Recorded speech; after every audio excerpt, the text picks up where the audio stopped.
Hey everybody, it's Chris and welcome to the Barner Breakdown.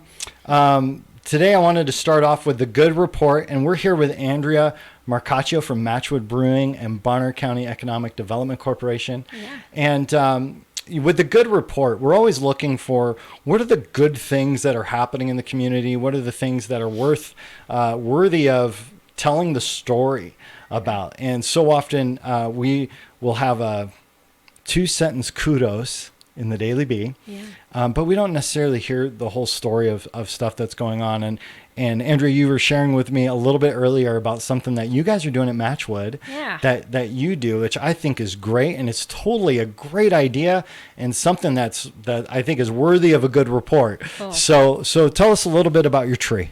Yeah, it's fun to be able to say this is our second annual Power of Giving and Gratitude event.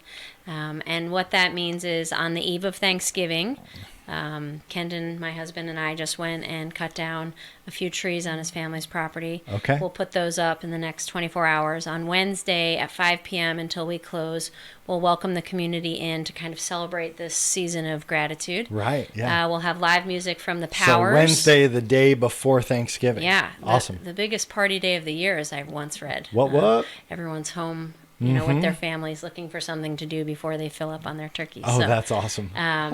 So people are out and about, and we Cool. welcome them to come to Matchwood. A couple things happen. We'll have live music. The Powers, which is a Coeur d'Alene-based group. They're acoustic and wonderful and Fun. and have played at Matchwood before and seem to draw a pretty big crowd. That's great. And then we'll light the gratitude tree in honor of accepting donations to Priest River Ministries Advocates for Women. Yes. Which is an organization that supports domestic abuse and sexual assault survivors. Mm-hmm. They help over 2,500 families a year. They have locations in Sandpoint, Spirit Lake, and Priest River. So talking to Rhonda, Yes. just a little while ago, she said that they have 800 client touches a month. Yeah, it's pretty incredible. A month. Yeah. They're Pretty providing a service that I think is essential to our community. Agreed. Unfortunately. And so we'll be accepting donations under the gratitude tree. You can bring That's diapers, awesome. feminine hygiene products, other so non-perishable great. shampoos, Love deodorants for the families. Love it. And Yeah. in return, you get an ornament, and you can write what you're thankful and grateful for, and So hang we'll it put on our tree. we'll put a link to Priest River Ministries in there. And do you have any information about the giving tree on your website? It's actually we have a Facebook event up, Okay, and then on our Facebook, Instagram, okay. you can check it out there. Great. So send over the Facebook event information, sure. and That we'll sounds make great. sure that goes in the links down below, Great. whether it's on Facebook or YouTube or where. If you're listening, it's on the podcast information page. All right. So with that is the good report. It is a season of gratitude, and it's a time to be grateful. So I'm super excited to have you with us. Just a couple of quick notes. I just want to say thank you to Bonner Community Housing Agency as a premier sponsor who's helping making this thing go. We do have a brand new sponsor that's coming up at the beginning of the year. We're excited to partner with them, and we think that it's great to start getting sponsors on board. If you want more content for this show, then what you're going to get in the edited version of this. So if you want the unedited from beginning to end version, you can go to our Patreon page and you can subscribe there. The patronage starts at $5 a month, and at that level you get the full episode, and then we will have additional extra content that will be going on Patreon as we continue to grow the show. So we ask that you support us there as well. Also, if you are a nonprofit, if you are an organization that wants to get the word out about what you're doing in this community, we do ask that you go to bonnerbreakdown.com and fill out a guest questionnaire and let us know a little bit about yourself, and we would be in contact with you and try and get you scheduled in here. We want to hear what all the amazing things are that are happening here as we break down everything that's good happening in Bonner County. So with that, we'll move right into the rest of the episode now with Andrea Marcoccio. And I think we need to hear, who are you? Like what brought you to Sandpoint? What got you involved in starting a brewery? Yeah. Right. So tell us a little bit about yourself. So actually born and raised on the East Coast in Rhode Island. Okay. But moved out west. Oh, so you're one of those fighters. Yeah. So Rhode Island's known for Tough. we Banshee Roosters, small state, big attitude. Yeah. Okay, good. All right. Yeah, proud of that. Of course, my family still lives in Rhode Island and was just back visiting. But I came out west, mainly to Montana, about 12 years ago, and fell in love with the lifestyle, the appreciation for balance and the outdoors. Met my husband, who was born and raised in Knoxon, Montana, Hey, right which on. is 50 miles just Yeah. over the border here. So Sandpoint was home in a lot of ways to his family. This is where they came back to school shopping, dentists, doctors. This was the big city in comparison. So when we met about 12 years ago, he took me on my first date to Sandpoint. Took me to Ivano's. Ooh. Figured my last name matched the cuisine, Gotcha. and we've been together ever since. And we fell in love with Sandpoint. I mean, it's such a great place, and there's a lot of culture here for such a small community. Right, yeah. We were living in Missoula mainly, Okay. and had exposure to the brewing community in Missoula. It's a pretty big brewing community. And in still Missoula. growing. Yeah. People keep Kinda asking wild. the question, when does the market get saturated? And I think the question is when you stop drinking when beer. people And stop people drinking haven't beer. stopped Yeah, drinking yeah, beer yeah. yet. Yeah.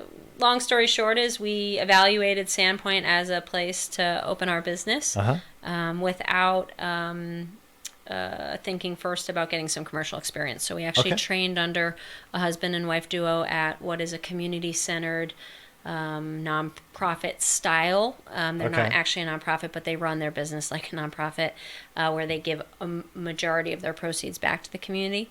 And that's called Imagination Brewing Company. I would highly recommend both their beer and the environment there. Trained under them, and then really started exploring the move here. Moved up, bought a house about 3.5 years ago, and as many of the community members watched our development from the construction phase over at the Granary District in partnership with Steve Holt and John Edwards, and then really just now celebrated a year and Crazy. feel great about it. Yeah. It's been a ride. That's for sure. So now you get married, you move out west. Yeah. And then you did this internship. Yeah. Right? Like it was Like an apprenticeship. Apprenticeship. Kind of hands-on. How long was that? Just under a year we spent with them, and it was some of it was formal, some of it was informal. Okay. But the idea was to really understand. We were home brewers, and there's a lot of glorified home brewing. Sure. That happens. I make Yep. the best this, I make the best that. Hey. But if you're going to invest in a production facility, eatery, and tap room, you kind of need to know what you're doing. Right. Alcohol is a regulated substance by the federal government. Yep. It's not like Yep. something that you can just pull together. You have to Yeah. know what you're doing. So Yeah.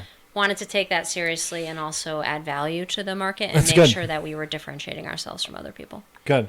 And seems like you've done that. Yeah, thank you. I mean, just from the reputation.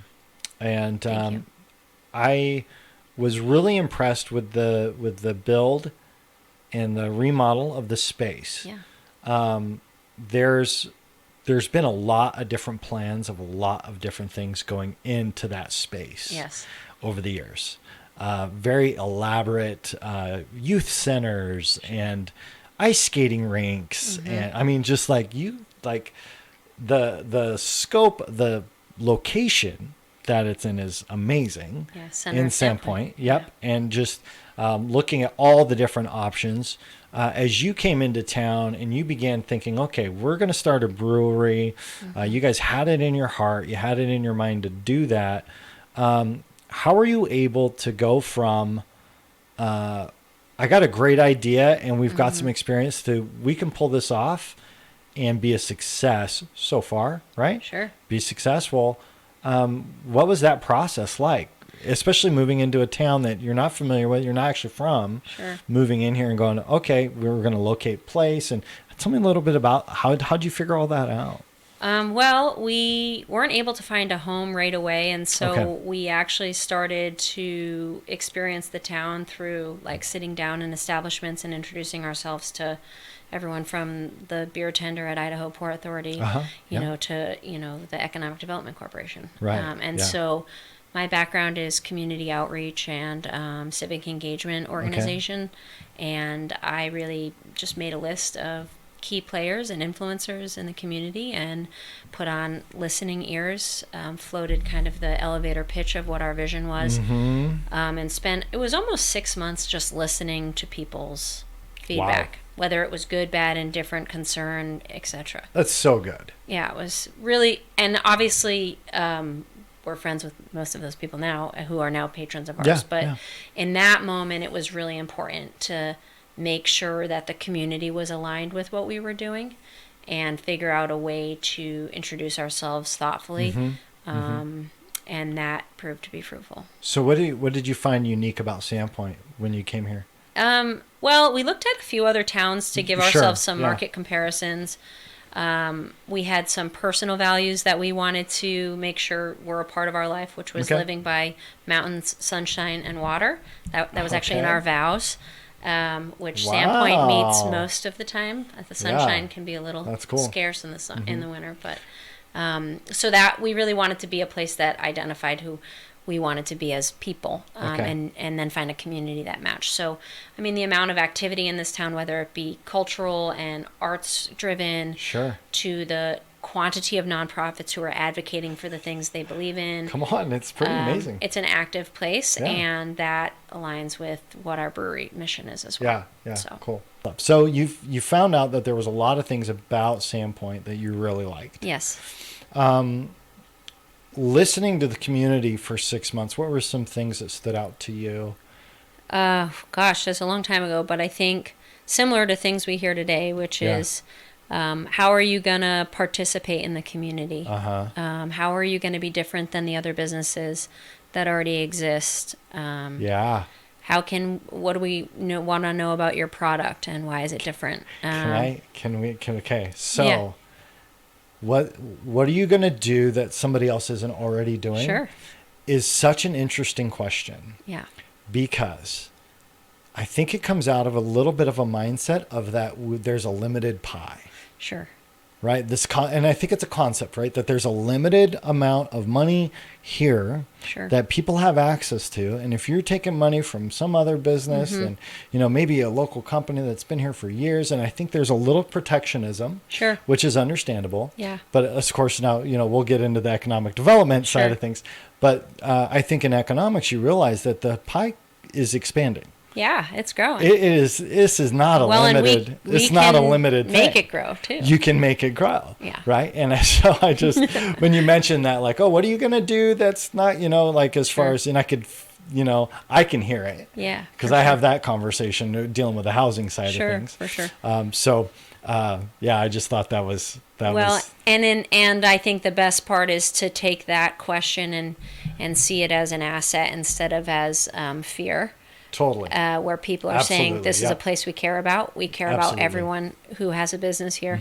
And that's what makes Sandpoint special. So you have to really navigate good or difficult feedback with the intent. And I don't think we ever had a conversation that was not well intended. Oh, absolutely. Sure. And I think that is a beautiful part of Sandpoint. Sure. We do protect each other. Yeah. We do watch out for each other. And I think part of it too is learning how to expand and how to grow when there has been when it's been poorly done in the past. Sure. Potentially, I guess. So you go through your process. When did you open your doors?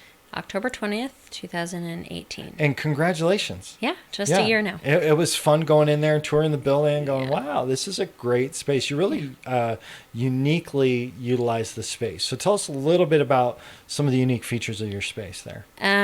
Well, we call ourselves a neighborhood brewery, because we're positioned just on the other side of 5th, which I know is a long way from downtown Sandpoint. But we find ourselves... It's still within the Walmart parking lot. From the back of Walmart. You're still good.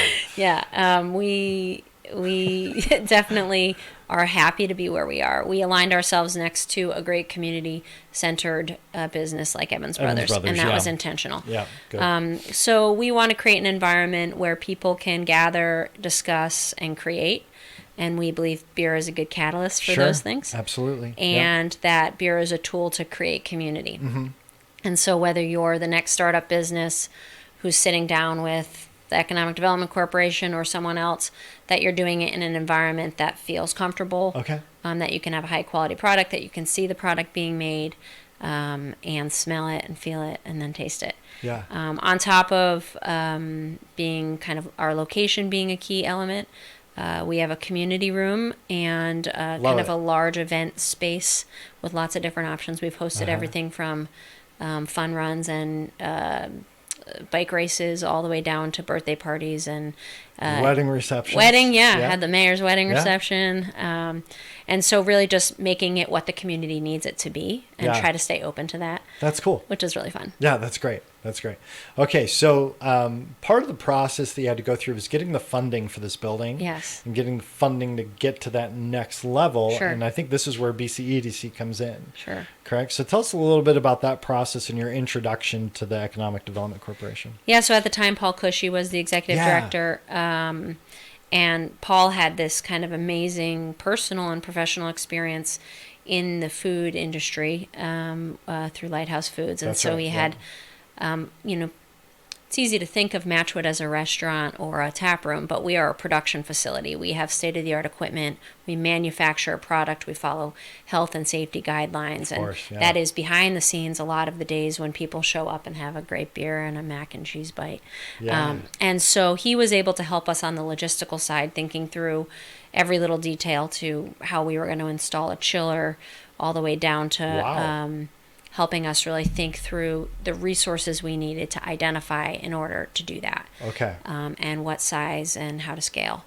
And so that was our first conversation with the EDC was really relaxed and comfortable and made me start thinking about the resources that were locally available.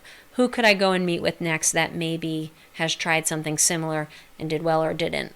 Who currently brings in lots of products from outside the Sandpoint boundaries, Lighthouse, etc. So then we began utilizing the EDC as a resource to connect us with physical humans and places, as well as potential loaning institutions, set us up with meetings with banks, and gave us access to programs that could help us maybe fill in the gaps. So it was kind of full spectrum, and a lot of that information at the time seemed really overwhelming. Sure, yeah. And in hindsight, it's a lot easier to say, oh, and then of course this is what happens. So I don't mean to think it, or mean to say it's such a roadmap that's planned out. It's about engaging in a continuous conversation, and that's what happened with the EDC. Well, and the reality of going from step 1 to step 2 to step 3, hindsight, it's a clean path. Sure. But clearly, not when you're walking when you're got your machete out and you're my husband used to say, we have 1 million carts and 1 million horses, and the day that we can get them all running in the same direction, pulling the right cart, then we'll be open. Totally. And so some days we have about 80% of those, sure, and it's a constant evolution. Okay.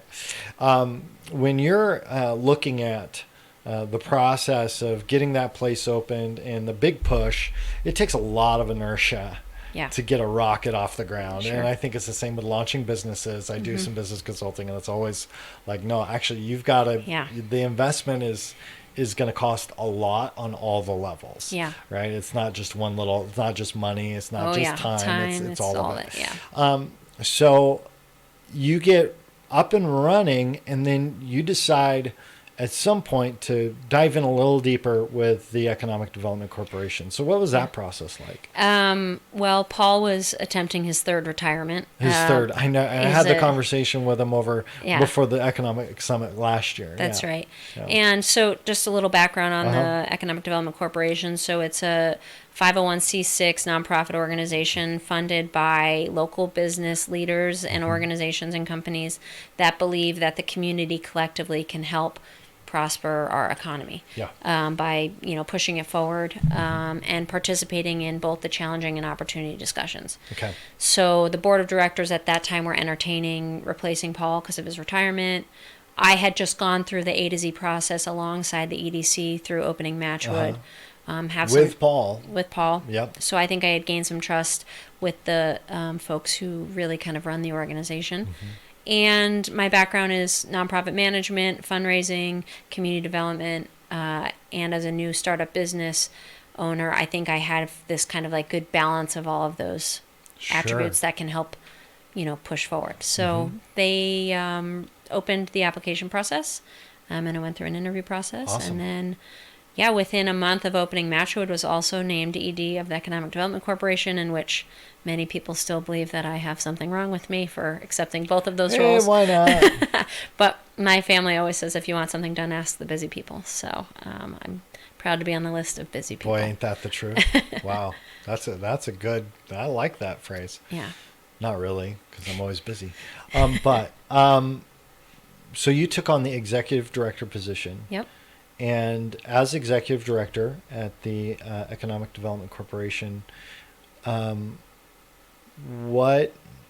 have you seen this last year?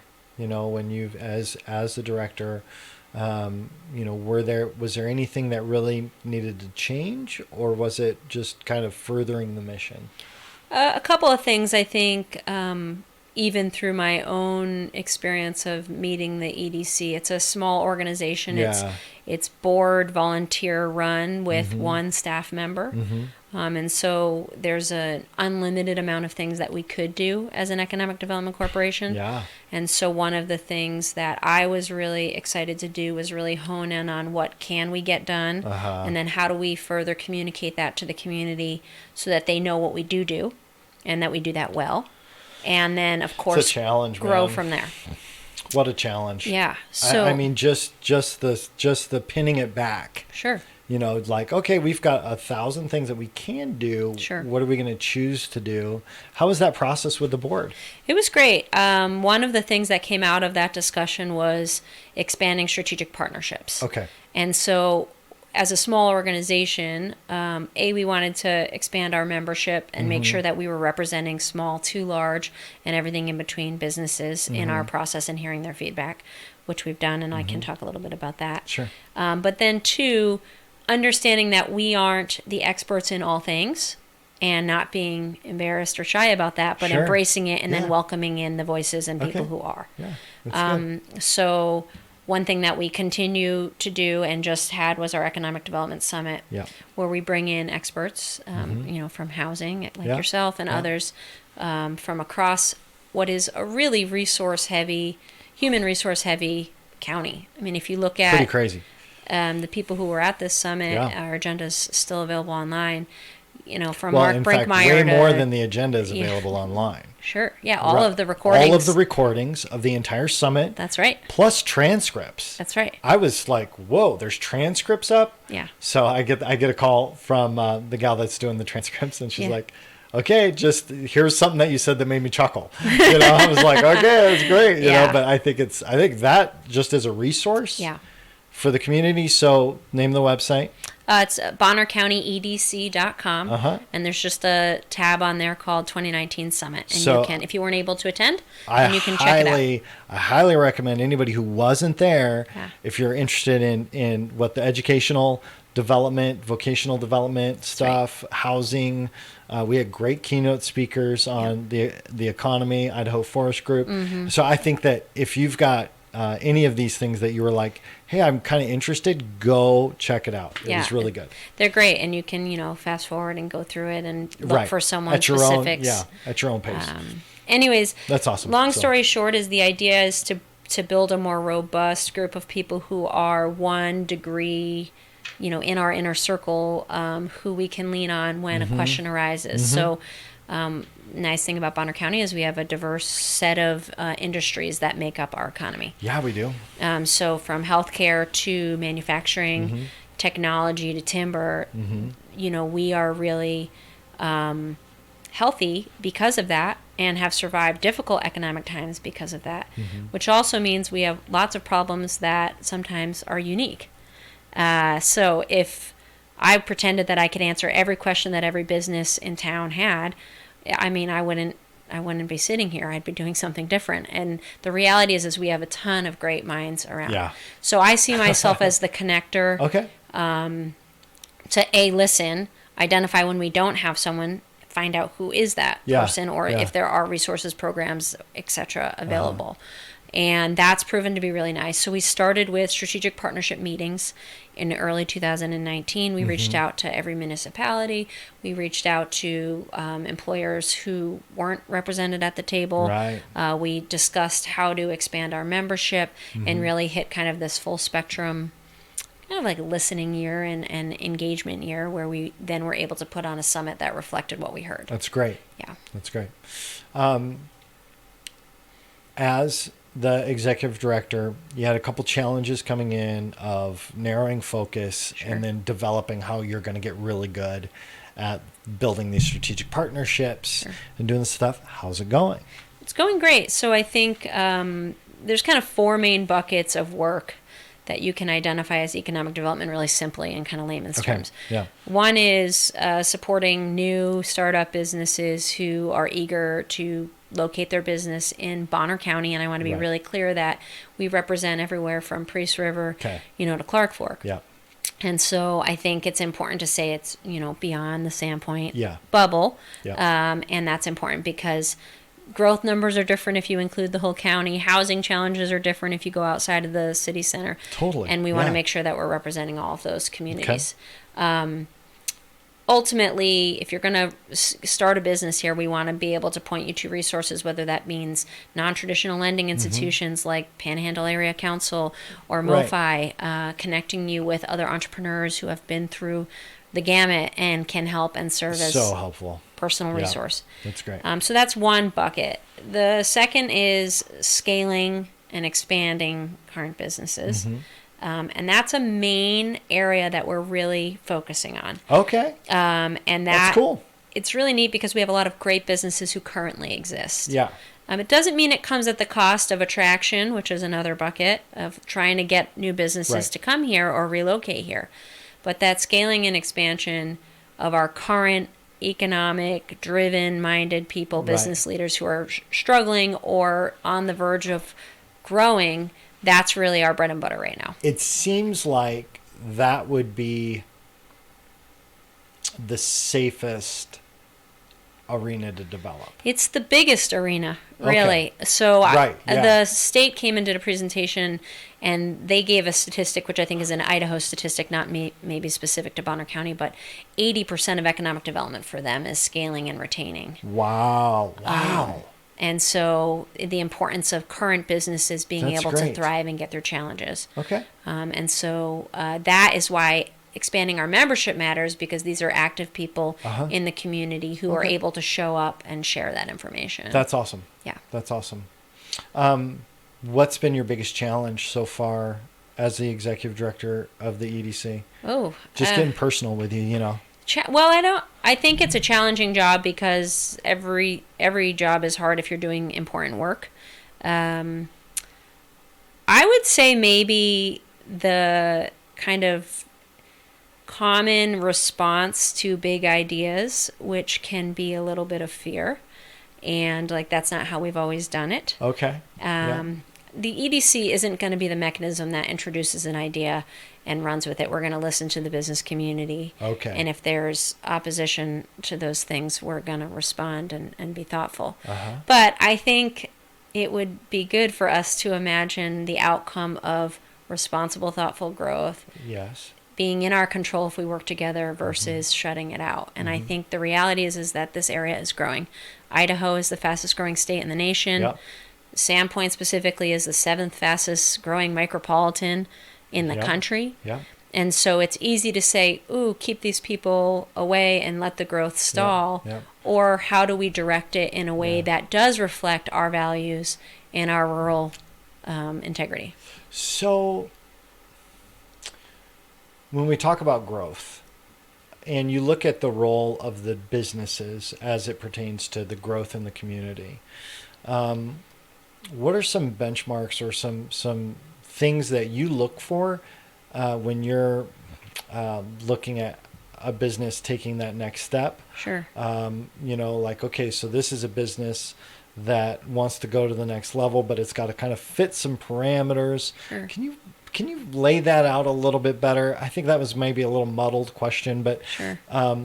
It seems like in order for there to be really thoughtful, responsible growth, the expectations of what does that look like have to be kind of predefined a little bit. Like it seems like there's some expectations that we're looking for from a development side that would be really good for us to clarify. Is that something that you guys are in process on, or? Well, I think we hear common things from small, medium, and large employers, and these are the topics that came up at the summit. And I think these are kind of baseline realities. So workforce availability and development. Okay. How can we continue to grow if currently at the businesses at the size that they're at are struggling to fill the positions and retain employees?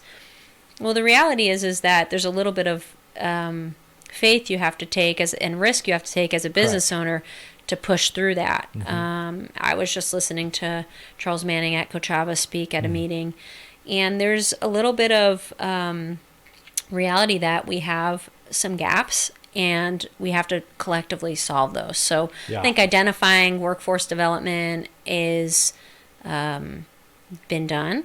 I think the theme, in order to continue talking about responsible growth, is how do we build solutions together? So workforce development would be one parameter that is going to help us grow and make it easier or harder. I think the housing market, you are way more educated on it than I am, but I've experienced it myself.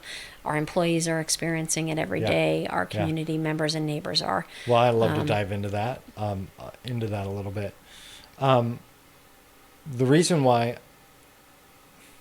I think if we're going to define where the gaps are, right, whether it's availability or whatever the as far as who we're bringing in, attracting, and then how we're scaling, I wonder what the biggest obstacle is to growth in this community.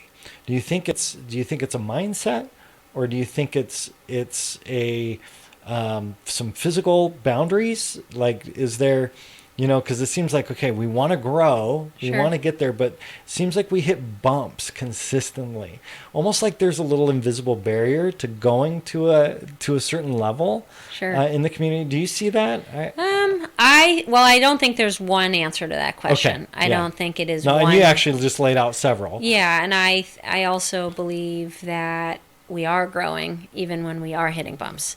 And so we've got to give ourselves a little bit of credit as well. Come on. I went and sat on a panel in Montana, the Downtown Montana Partnership, where they brought together thriving small and large towns. And they invited Sandpoint to be a part of that, which was really neat. So I went and sat and represented Sandpoint specifically, and wearing my hat as the EDC director. And it was Bozeman, Butte, and Sandpoint sitting on this panel. And it was a really good picture of some regional locations that are connected by long roads that are in different places. Correct, And not to paint a map that we're headed in one of those directions or not, but it was a really engaging process to hear, Butte, a town of over 80,000, potentially 100,000 in its heyday, now struggling to get to 40,000 and in a regrowth period.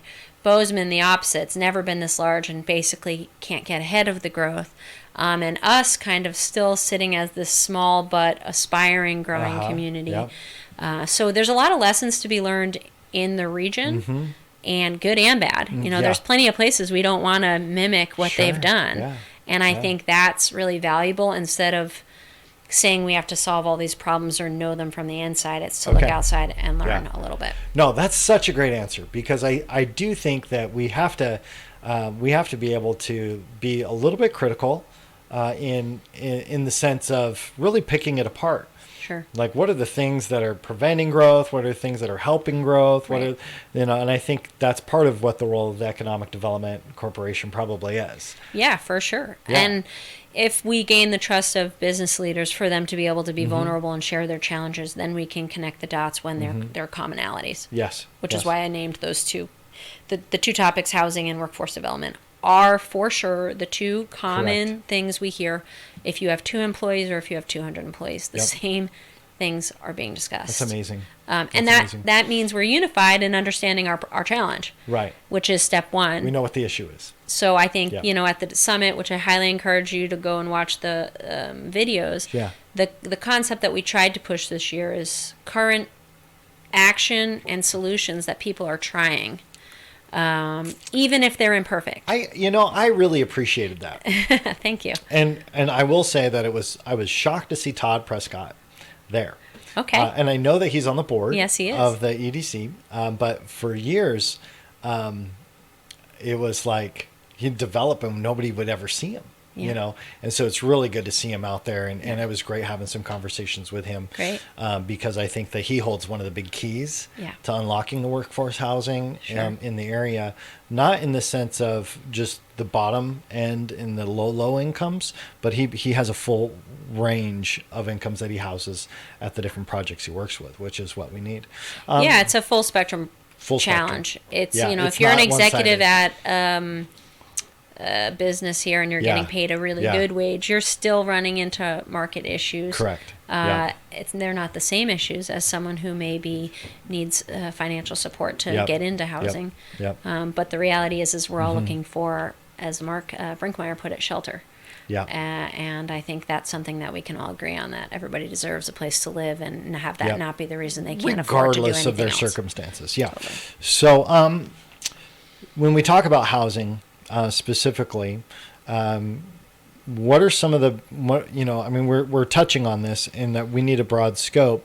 What are you hearing from, specifically anything that you're hearing from employers as to solutions that they're coming up with? Are you hearing of them say, oh, here's how we're kind of fixing it at all? Well, I can speak to, and this was shared at the summit, Schweitzer definitely is a leader, both because of the volume of people they hire, and then, of course, the seasonality of it. They have kind of both a housing need for long-term employees who are keeping them afloat year-round and doing kind of the administrative management level jobs. And then they have kind of a large influx of renters who want to be able to, who want to be able to come in, participate. Right. And I think the reality is as they continue to invest in their own business with a beautiful new road, a new lift, they're putting money on the table to say, we trust that this community can help sustain this business. And I find that to be reassuring and awesome, because I love Schweitzer. But a responsibility that then we all must share to say, how do we build affordable, rentable housing alongside great single-family homes, alongside density and all of these other factors that make an ecosystem of housing. And I think Schweitzer is really candid about that challenge, because there's no secret about the lifties needing a place to live. And their willingness to live in town if they can find that. And actually the desire to live in town. So I think there's a couple of developers who are coming in and trying to build market rate rentable places. However, the market rate rent sometimes outweighs the wages that our businesses can afford to pay. That's right. So there's a little bit there on the wage side as well. And that was the piece that I was talking about, with the wages catching up with the housing prices, and the gap is so huge for a median income. One of the things that I look at with that is that we have to have multiple types of housing, but in order to have multiple types of housing, you have to have multiple types of pricing.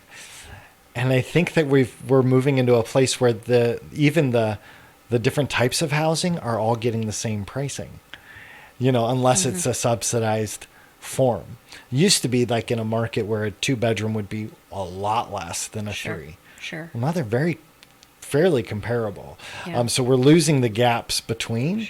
And so there's some big challenges around that. Is that because of inventory? That's a question for you. I think it is an inventory issue. Totally.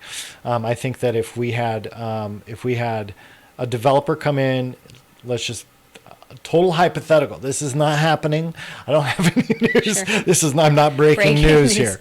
But if there was a developer that came in, just say in Sully Valley, just outside of Kootenai, there's some area city impact there that they say Kootenai decides to annex off 150 acres around Kootenai. That's all currently private property. And they annex that off into the city, and they increase sewer, they increase all that stuff over the next 10 years.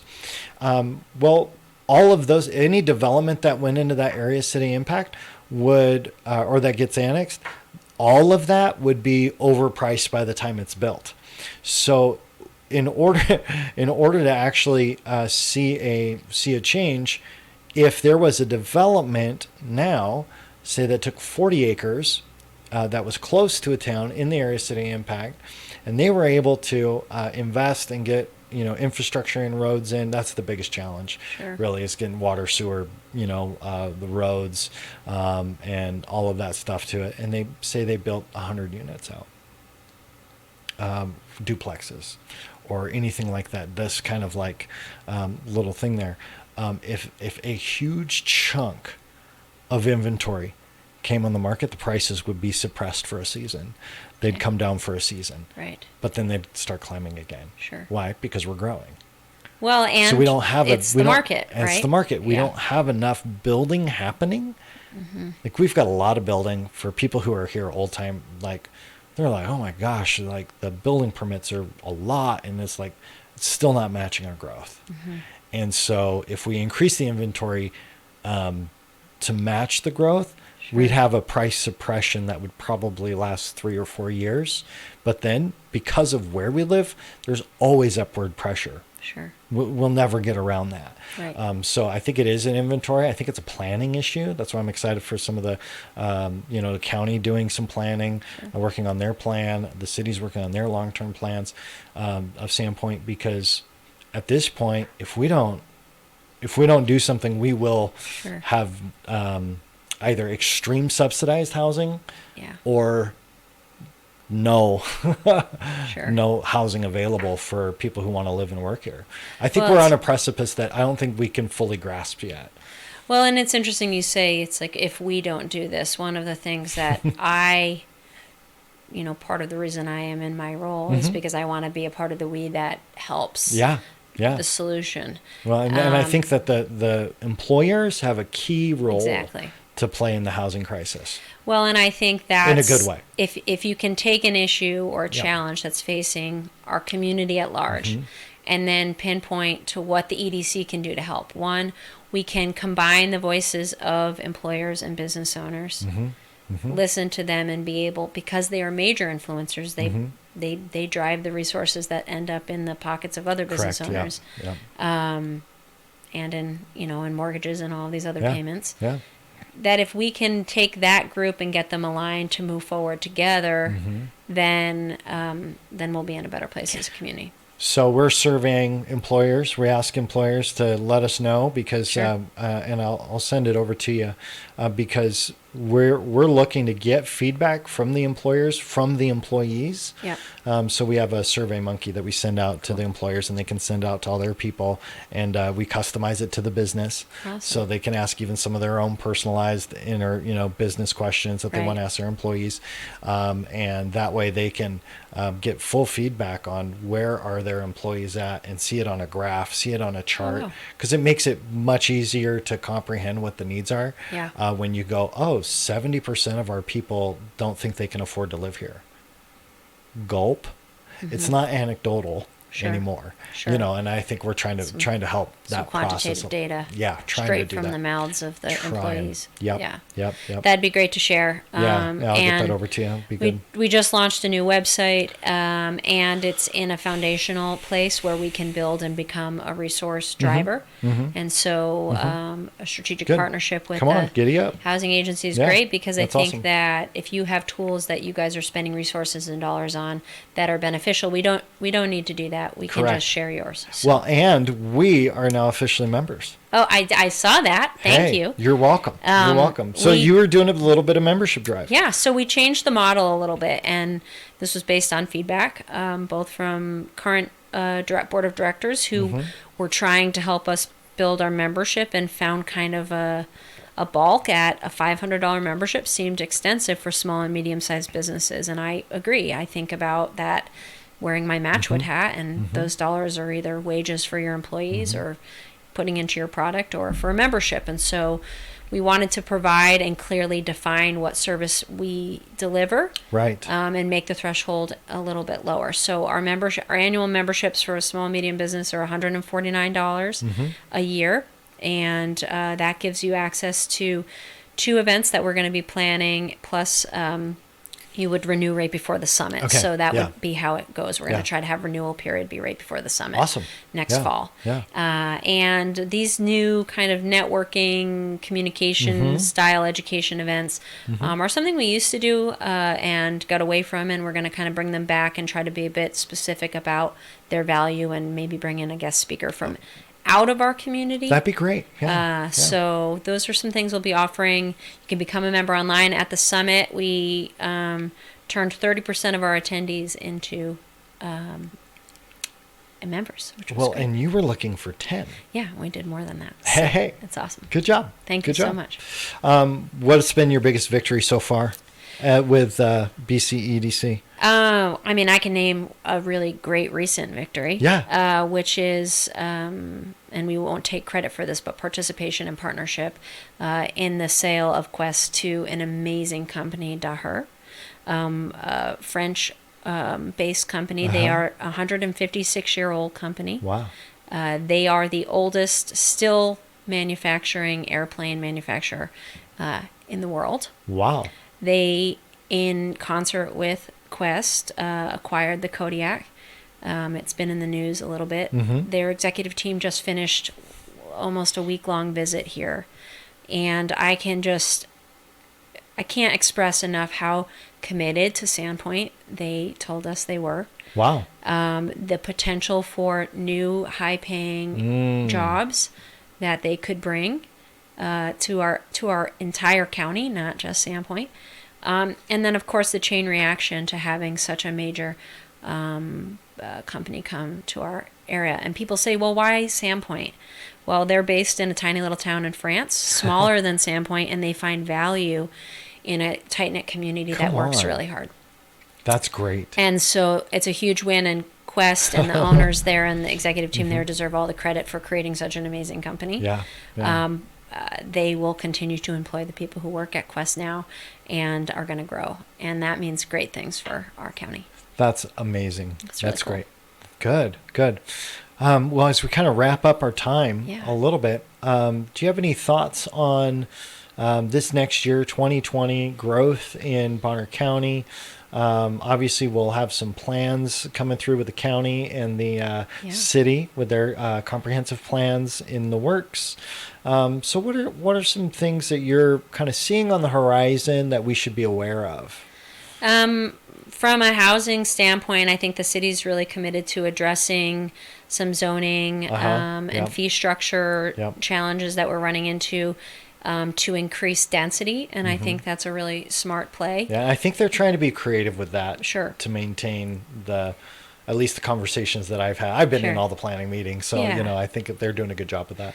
And that's Sandpoint specific. However, I think places like Priest River and Pend Oreille are also expanding, growing, and shining things up. The downtown revitalization project in Priest River. Downtown Priest River looks great. Looks very good. They're was just down there the other day. Yeah. They have a thriving chamber of commerce. They've got their own little industrial business park that their Priest River Development Corporation runs, and we partner with them in trying to keep our ear on the ground, but letting local leaders run Priest River the way they want to run it. Priest River's been the most successful place for us to develop housing. Yeah, well, that's great. Yeah. There's some really great energy in Priest River right now, and we're really excited. I actually spend quite a bit of time down there. Awesome. So those are all exciting things that we can expect. And then I think, the downtown project in Sandpoint, it's going to be beautiful. When it's all done. Yeah, come on. And hopefully folks are still visiting the businesses down there right now, and that's really important. I will tell you, through the construction, I've gone down to some of the restaurants that are down there, and they're full. Yeah. every time I go down there. So people are willing to make the walk. Yeah, that's right. Which is good. Yeah. Yeah, we're hardy up here, so that's good. And I just think really just a solid ecosystem is kind of developing here. And if you are a business owner or a former business owner or just an active community member who has concerns, I think being a part of the solution is the way to channel that energy. Yeah, that's great. So that's really good. And when you look forward with Matchwood Brewing, what are some things you see on your horizon there? What do you see happening? Well, we just hired a new head chef who actually moved here from Colorado. He has over 25 years of experience, and he has. So does that mean you're getting a new menu? We have already launched a winter menu that has 9 new items on it, including some of our favorites from before. Okay. So it's not so completely. Nobody's going to panic. Nobody's going to panic about losing the mac and cheese bites. We've hired an additional brewer who has amazing experience out of Portland, Oregon, from a brewery at Upright Brewing Company. Okay, great. Which is a really highly regarded brewery, and we're lucky to have Bobby. So really. Making sure that we have the talent on hand to continue to make a high quality product and round out the corners of a first year business. Great. And you can expect a lot more community events, fun things happening this spring. But don't forget to visit us in the winter too. Yeah. So I really appreciate the way that you've handled coming on. I've always done multiple things at the same time. Yeah. I mean, that's just, I think I'm kind of wired that way. Yeah. Just doing one thing, I'm like, I'm a little bored. Sure. But I'm always doing multiple things. And with that, you've done very well at integrating your role with the EDC and running a small business here in town. I just want to say congratulations. Thank you. I don't think that the average bear could do that well. Thank you. And so nothing against average bears. I'm not calling anybody a bear. I'm just saying you seem to be rising above in the expectations. I think what people would think, because they think you're crazy, you wouldn't be able to handle it. Yeah. And you've done a great job. Thank you. I appreciate that. Just kudos to you on that. Any last thoughts that you want to share with the people who are listening or watching today about BCEDC? One of the things that with the launch of the new website is to be able to have a more manageable and easy tool that I can update regularly so it's not stale. That's exciting. The second piece, so check that out on our countyedc.com. Okay. The second piece is that we launched social media, and this is not to fill your feed with useless information, but rather a communication tool that is quick and easy. We're finding that just email rate, open rate, people are bombarded with so many advertisements and things every day. So we're trying to use our social media as a mechanism to spread information that helps you stay connected to our organization. Okay, so great. Follow us on Facebook and Instagram right now. Okay, and so Facebook and Instagram are in the link below. Yep. And so you definitely want to follow the website, Facebook, Instagram. Now, happy Thanksgiving. Thank you. Right? It's a big week coming up. Enjoy your event Wednesday. Yeah, it's going to be great. I'm going to be out of town with family. So that's good, we drive over to Spokane to stay with my mom for the weekend and have a great time there. So, Andrea, thank you so much for coming on today. Thank you. Really appreciated you having you on. Yeah, me too. Thanks for the invite. Yeah, you bet. Okay. We'll have you on again as the year wears on. That sounds great. All right. Okay, great. Thanks.